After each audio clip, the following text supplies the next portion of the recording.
로세니가 작곡한 아주 비극적인 오페라가 하나 있습니다. 토스카, 여자 주인공의 이름이죠. 결말이 아주 비극적입니다.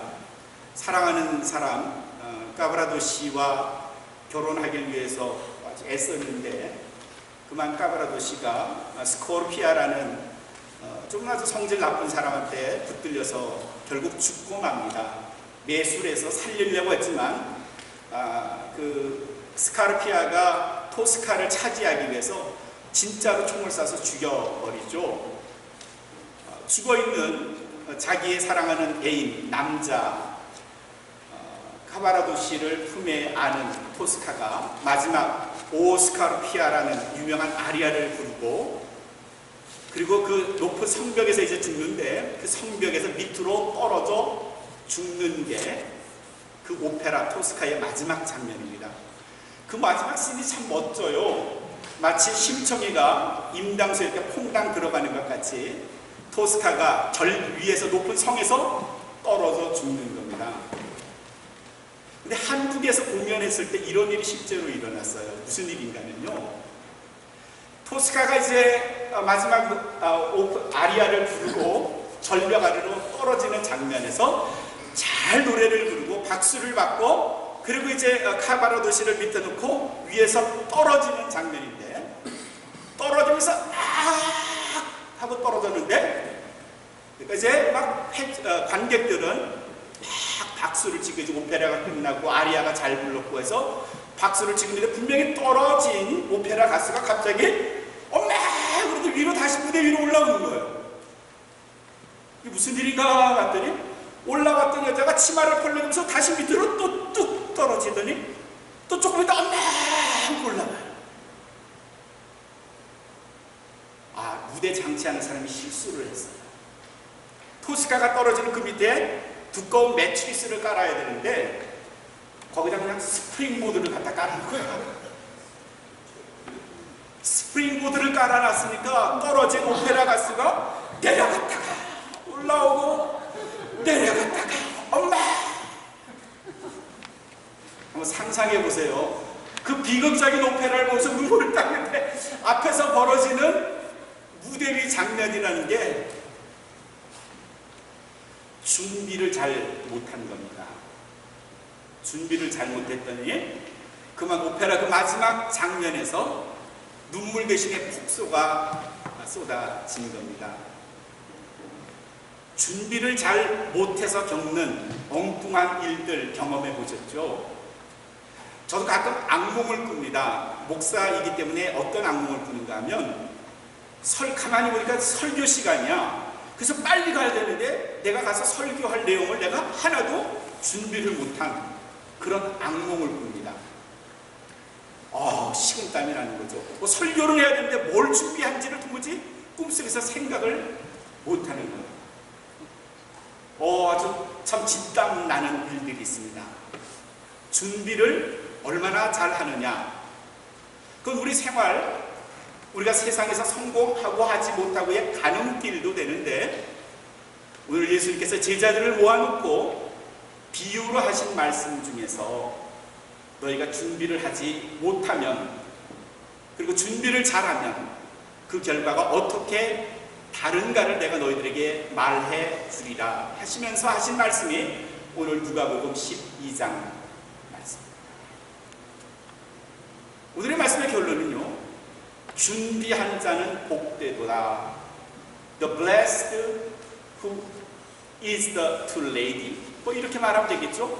누가 준비를 잘하느냐, 그 준비를 잘한 사람이 the blessed, 축복받은 사람들이라고 그런 의미겠죠. 오늘 말씀의 35절부터 예수님은 한 비유를 통해서 종과 주인의 사이에서 일어난 일을 이렇게 설명을 하십니다.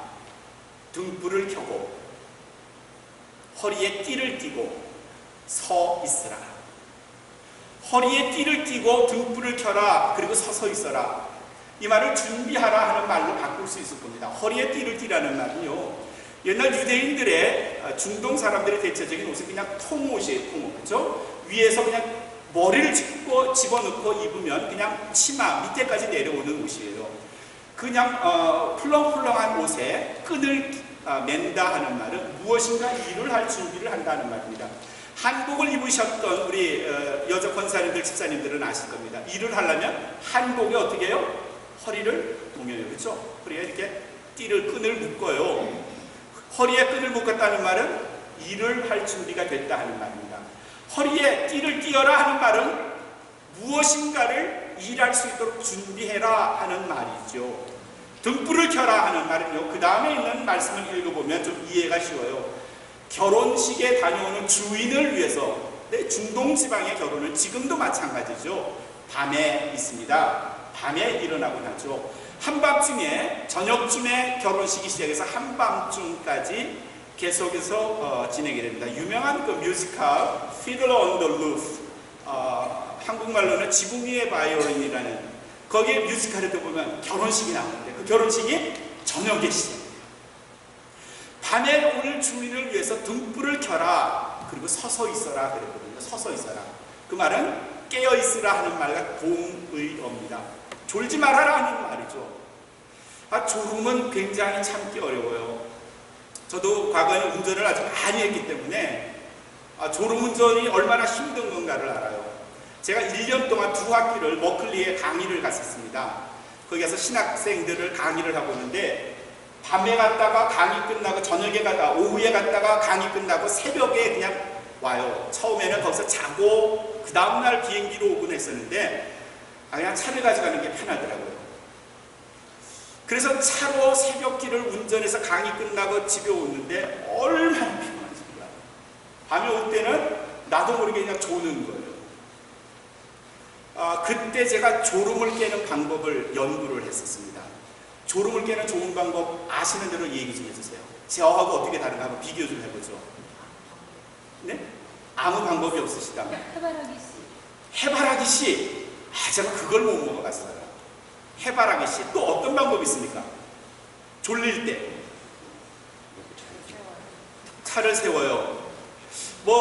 저는 이런 방법을 썼어요. 물을 얼굴에다 끼얹고 머리에도 그냥 뿌리고 별 방법을 다 하고 심지어는 허벅지를 꼬집어보고 그랬는데, 확 잠이 깰 수 있는 좋은 방법은 뭔가면요, 평소에 좀 전화 통화하면 부담스러운 사람 있죠. 대체로 안 해드릴 겁니다. 대체로. 그렇죠? 그 사람하고 전화하면은 그냥 정신이 번쩍 들어서 한 30분간은 유효합니다. 그러니까 평소에 전화하면 아주 껄끄럽고 빨리 전화를 끊고 싶은 사람에게 졸릴 때 전화해보세요. 정신이 번쩍 들어요. 최 집사님 한번 사용해보세요. 네, 정신이 번쩍 들어요. 누구도 그 졸음의 무게를 견딜 수 없는데, 오늘 주님은 허리띠를 동이고 불을 준비하고 졸지 말고 깨어있으라, 그렇게 35절에서 우리에게 준비를 하라고 말씀하시는데, 그렇게 준비하라고 하신 이유가 뭔가 하면 36절에 보니까 그렇게 하는 사람이 복이 있대. 36절의 말씀을 같이 한번 읽어볼까요? 시작. 너희는 마치 그 주인이 우리 집에서 돌아와 문을 두드리면 아멘. 너희는 마치 그 주인이 혼인집에서 돌아와 문을 두드리면 곧 열어주려고 기다렸던 사람처럼 되라 그랬어요. 그러니까 주인이 오면 언제라도 문을 열어줄 수 있는 사람이 되라 하는 말이죠. 그 설명이 35절에 구체적으로 나온 거고요. 그 사람이 복되다는 말씀이 37절에 있는데, 주인이 주인이 돌아왔는데 종이 졸지 않고 깨 있어서 문을 열어준다면 그 종은 어떻다? 그 주인은 복이 있다 그랬어요. 복이 있으리이다. 복된 사람이다. 복된 종이다 그랬습니다. 주인이 돌아왔을 때, 문을 두드렸을 때 곧 문을 열어주면, 지체 없이 문을 열어주면 그 종은 복된 종이 될 것이다. 어떤 복이 있을까요? 이어지는 37절에서 내가 진실로 너에게 말하는데, 그 종이 받을 복은 뭔가 하면, 먼저 내가 허리에 띠를 띈다. 주인이 허리에 띠를 띈대요. 아까 35절에서는 누가 띠를 띈다 그랬어요? 종이 띠를 띠는데, 종이 주인을 위해서 일을 할 준비를 하는데, 이번에는 그 복된 종을 위해서 주인이 허리에 띠를 띠게 돼요. 두 번째는요, 그 종을 자리에 앉힌대요. 이걸 표준 세번 얘기해서 식탁에 앉히고 그랬어요. 식탁에.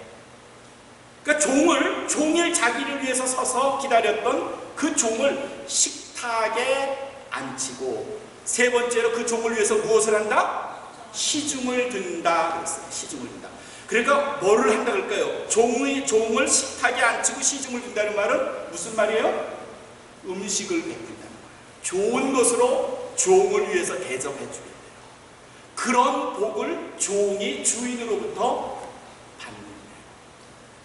35절에서 37절까지 말씀을 정리하면 이런 겁니다. 너희가 주인을 위해서 깨어 준비하고 기다리면, 그래서 주인이 올 때 그의 문을 열어주기만 하면, 깨어있는 상태에서 주인을 맡기만 하면, 그 주인은 너희의 깨어있는 것을 보고 너희를 축복할 뿐 아니라 주인이 너희를 위하여 허리에 띠를 띠고 너희를 식탁에 앉히고 내가 좋은 것으로 너희에게 만난 것으로 먹이리라. 세상에 종이 주인으로부터 호사를 누리는 겁니다. 아마 이 말씀을 듣고 이렇게 생각할 수도 있을 거예요. 에이, 설마 종이 어떻게 주인에게 대접을 받을 수 있을까? 그런 주인이 세상에 어디 있겠어요? 주인으로부터 대접을 받는 종이 있겠어요? 의심할 거예요. 근데 찬찬히 성경을 읽어보면 그런 장면이 나오네요. 예수님께서 제자들과 마지막 식사를 나누신 후에 식탁에 둘러 앉은 제자들의 앞에 무릎을 꿇으시고, 주인이 종을 위해서 시중을 드는 거죠. 무릎을 꿇으시고 수건을 팔에 걸치시고 제자들의 발을 닦이신 예수님, 바로 그 예수님 아니에요? 그 주인 아니에요? 종을 위해서 주인이 무릎을 꿇고 시중든 모습이 우리 복음서에 나오지 않아요? 우리가 그리스도를 위해서 준비하기만 하면, 깨어있으면 언젠가 그가 우리의 문을 두드릴 때 우리가 그를 맞으면, 주인이 김종환을 위해서, 여러분을 위해서 허리에 띠를 띠고 우리를 좋은 식탁에 앉히시고 만난 것으로 우리에게 대접해 주신다. 그러므로 여러분은 복된 사람들이다. 이 말씀의 주인공이 되시기를 주님의 이름으로 축원합니다. 그래서 주시는 40절 마지막에 말씀이 뭘까요? 이러므로 같이 읽어볼까요? 시작!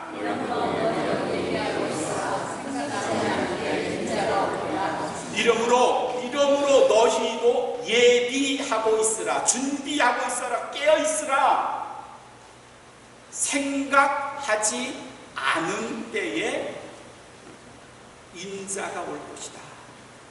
너희가 생각하고 예측하고 기대하는 그 시간에 나는 안 가고, 너희가 짐작하는 그 시간에 안 가고. 어떤 샌프란시스코에 지금은 돌아가신 미국 목사님이 그랬대요. 컴퓨터로 성경을 해가지고 어떻게 했더니 작년 재작년 2차례나 예언을 했습니다. 이날 예수님이 오신다. 그래, 예수님 말씀은 뭔가면, 누군가가 그렇게 계산을 했다면 난 그날 안 가고, 누군가가 광야에 가서 예수님이 몇 날 며칠에 여기 오신다라고 말하면 난 그때 거기 안 가고, 너희가 아무도 예측하지 않은 그때에 내가 갈 거야. 맞죠? 그러니 너희는 준비하고 깨어있으라. 38절에 보면요, 주인이 혹 2경에 혹 3경에 갈지라도, 그런 말씀이 나와요. 2경 3경은요 아주 한밤중 꼭두 새벽, 그런 말이에요. 그 시간을 40절에서는 아무도 생각하지 않는 그때에 주님이 오신다는 겁니다. 그러니 우리는 언제 주님이 오실 건가를 그걸 가지고 골머리 앓으면서 컴퓨터에 성경을 뒤집어 가면서 계산할 필요가 없어요. 왜? 그분은 내가 생각하지 않는 그 시간이 오기 때문에. 우리가 할 건 뭐예요? 그 시간을 알려고 하지 마시고 준비하는 거예요. 무엇으로 준비해요? 언제 오시든지 내가 있는 그 자리에서 기도하고 예배하고 찬송하면 그게 준비하는 것이고, 그 준비한 어느 때 갑자기 주님이 오시더라도 여러분, 준비된 사람은 주인이 와서 문을 놓고만 하면 열어줄 수 있지 않을까요? 사랑하는 성도 여러분, 언제 주님이 여러분의 영혼의 문을 두드리시더라도 I'm ready, 나는 준비가 됐습니다 라고 문을 열어 그리스도를 맞음으로 복된 자가 되시기를 주님의 이름으로 축원합니다. 많은 분들이 의외로 못 믿겠다고 말해요. 주님이 오실까요? 한번 증명해 보세요. 여러분, 이 지구가 하루에 태양을 이렇게 중심으로 해서 하루에 한 바퀴를 돌아요. 그걸 자전 그렇게 말해요. 그래서 하루에 한 바퀴를 도는데 그 자전하는 시간이 얼마예요? 몇 시간이에요? 24시간, 정확하게 말하면 23시간 56분 4.091초. 그게 하루에 지구가 한 바퀴 자전하는 시간이에요. 이 지구가 돌거든요. 근데 도는 거 느끼세요? 지구가 지금 돈다는 거 느끼세요? 지구가 너무 빨리 돌아서 내가 지금 막 그냥 칼스틱 같이 얼스식이라고 그래야 되나? 내가 지금 멀미를 해요. 뭐 이런 분 계세요 혹시? 안 해요. 왜일까요? 너무 천천히 도니까. 지구가 자전하는 속도가 얼마나 되는지 아세요? 얼마나 빠른 속도로 이렇게 도는지 아세요? 지구가 자전하는 속도가요, 시속 1674km. 마일로 계산하면요, 시속 1100마일. 1000마일이 넘어요. 무지 빨리 가요. 비행기가, 제트 비행기가 뒤에서는 테일윈드라고 말하죠. 뒤에 바람을 안고 무역풍을 안고 태평양을 건너서 오면요, 갈 때보다 2시간 더 빨리 오거든요. 그때 최고 시속이 보통 1100km예요. 근데 지구가 도는 속도는요 1674km, 훨씬 더 빨리 돌아요. 여러분, 자동차로 아무리 빨리 가도 우리가 보통 차는 프리웨이를 70마일로 그냥 가고 80마일 가면 되게 빨리 가는 것처럼 느끼는데, 그거보다 10배도 더 빨리 지구가 돌아요. 근데 느껴요? 네, 잘 못 느껴요. 아니요, 전혀 못 느껴요. 근데 지구가 돈다고 그러면 여러분 믿어요, 안 믿어요? 예, 믿어요. 어떻게 믿어요? 누군가 과학자가 증명해냈으니까. 그 말은요, 과학적으로 증명하면 믿고 하지 못하면 안 믿는다는 얘기와 좀 비슷하게 들려요. 그러면 과학적으로 증명 안 되면 못 믿겠습니까? 어떤 질병을 가진 사람은 의사가 아무리 진단해봐도 원인도 알 수 없어요. 치료 방법도 몰라요. 그러나 심각하게 아프고요, 목숨의 위협을 받아요. 과학적으로 이 사람을 도무지 진단해낼 수 없는데, 질병에 대해서 그걸 아이덴티파이 할 수 없는데 분명히 아프고 죽어가고 있어요. 과학이 증명하지 못하는데 그 사람은 죽어가고 있어요. 어떻게 설명해야 되죠? 과학적이면 믿고 비과학적이면 못 믿겠다고요? 세상에 얼마나 많은 일들이 비과학적인 일이 있는데, 내 사변적이고 합리적이고 과학적인 것만 믿고 그 외에 out of science boundary는 안 믿겠다고요? 그 너머에 신앙이 있는데, 주님이 언제 오실지 모르는데 그걸 못 믿으시겠다고요? 결혼을 해서 아이를 가지면, 그래서 병원에 가서 임신했습니다, 축하합니다. 예정일이 언제죠? 예, 지금부터 8달, 9달, 10달쯤 되는 어느 날입니다. 그럼 어떻게 아이를 낳는가요? 아프다면서요? 근데 진통이 오는 걸 어떻게 알죠? 굉장히 궁금한 게 많고요, 묻고 싶은 게 많아요. 임신은 의사가 했대는데, 아직 여자분은 임신에 따른 아무런 증표를 느끼지 못하는데 의사는 임신을 했대요. 그리고 그 의사가 말하기를 10달 후에 당신은 분명히 출산할 거고요, 그러니 지금부터 준비하세요 라고 말하면, 그 여자가 집에 가서 준비를 그때부터 할까요, 안 할까요? 해요, 안 해요? 아, 잘 모르는 애 안 낳으셨구나. 해요, 안 해요? 아니, 자기는 아무런 징조가 없는데 의사가 10달 후에 아기를 낳는다고 그 말 믿어요? 그 말을 믿는데 왜 예수님이 오신다는 말에 대해서는 퀘스천 마크를 다는 거죠? 왜 그 말을 못 믿겠다는 거죠? 그럼 그 말을 못 믿겠다면 이 말은 믿으세요? 예수님이 이 땅에 다시 오시기 전에 어쩌면 내가 먼저 예수님께 갈 수도 있다. 그 말을 믿어요? 그 말을 믿으십니다. 그럼 예수님 오시기 전에 내가 먼저 예수님께로 간다 하면 그때 준비 안 해도 돼요? 준비해야 돼요? 말아야 돼요? 해야 돼요. 예수님 오시기 전에 내가 예수님께 먼저 가도 준비를 해야 되고, 내가 예수님께 가시기 전에 예수님이 다시 이 땅에 오신다고 하더라도 준비해야 돼요. 어떤 경우더라도 나 김종환이 해야 할 일은, 여러분이 해야 할 일은요, 깨어 준비하는 겁니다. 마라나타, 주여 오시옵소서, 주여 오시옵소서, 언제라도 오시면 내가 문을 열어 드리리이다. 이게 예수님께서 오늘 우리에게 하시는 말씀이에요. 준비하지 못해서 주님이 언제 오시는지도 알지 못하고 영접하지도 못하고, 그래서 내리시는 주님의 말씀, 이 악하고 게으른 종아 라고 말씀하시기 전에, 사랑하는 성도 여러분, 여러분이 앉아 계신 자리에서 그리스도를 마음으로 영접하시고 그분을 여러분의 구세주로 인정하시고 항상 예배하며 그리스도를 향하여 마음과 영혼이 열려있다. 오늘 우리에게 하셨던 말씀처럼 너는 복된 사람이야. 내가 너를 축복하리라. 내가 너를 위하여 허리에 띠를 띠고 너를 시하지 않고 내가 너를 위하여 시주하리라. 이 말씀의 주인공이 될 줄로 믿습니다. 깨어서 준비하여 우리 주님으로부터 복된 사람이라고 하는 인정을 받으시는 여기 모인 우리 모든 하나님의 자녀가 되시기를 주님의 이름으로 축원합니다.